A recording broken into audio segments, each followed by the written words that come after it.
La première des choses, premier secret, c'est ce que j'appelle le pouvoir de... C'est pas ce que moi qui l'appelle, on appelle cela le pouvoir de la gratitude.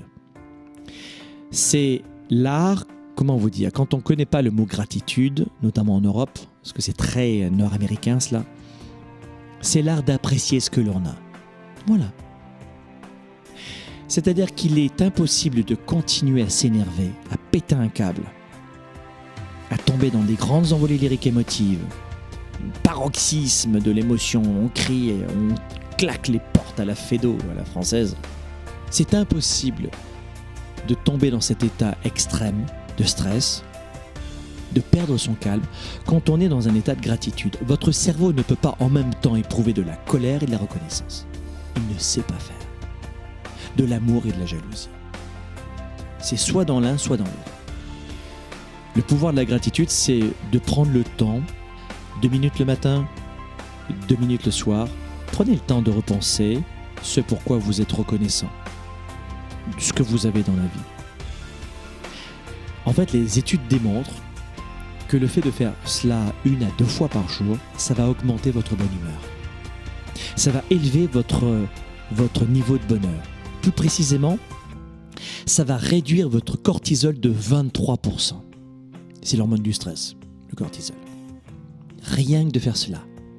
Moi, je dis que les 23%, ça m'a rien coûté, je peux le faire. Il y a de vrais fondements scientifiques dans ce que je vous dis, avec beaucoup d'humour évidemment. Mais les recherches menées à l'Université de Californie notamment ont révélé que les personnes qui travaillaient tous les jours pour cultiver une attitude de gratitude éprouvaient une nette amélioration de leur humeur, de l'énergie et du bien-être physique. Il est probable que des niveaux plus bas de cortisol, c'est ce que dit l'université, aient joué un rôle important et majeur dans ce processus de bien-être. Numéro 1, pour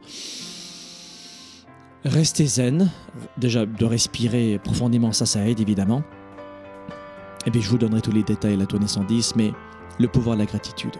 Deuxième façon de rester zen, c'est de mettre une fin. J'avais envie de passer beaucoup de temps aujourd'hui là-dessus, mais j'ai un peu débordé. De mettre fin à vos projections négatives. C'est marrant parce que je vous en ai parlé la semaine dernière dans une autre émission sur les gens toxiques, mais on parlait de gens toxiques qui en permanence font des projections négatives. Faites en sorte de réduire vos projections négatives. Faites en sorte de réduire cela. Les grands leaders écrasent ce monologue intérieur négatif. Écrasez, réduisez, estompez. On ne peut pas le faire disparaître, mais estompez ce monologue intérieur négatif qui se répète en permanence. Un grand pas dans la gestion du stress, c'est quoi? Ça consiste à mettre fin à l'autosuggestion négative.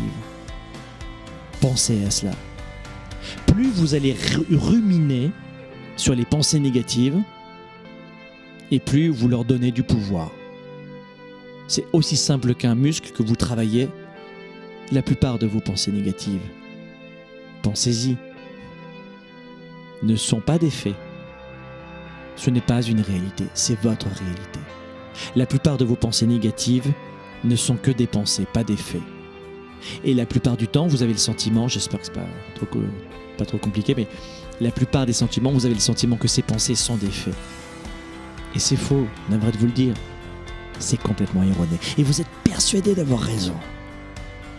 Combien de fois vous vous êtes dit ça ne marchera pas et au final, oh, pas zut alors.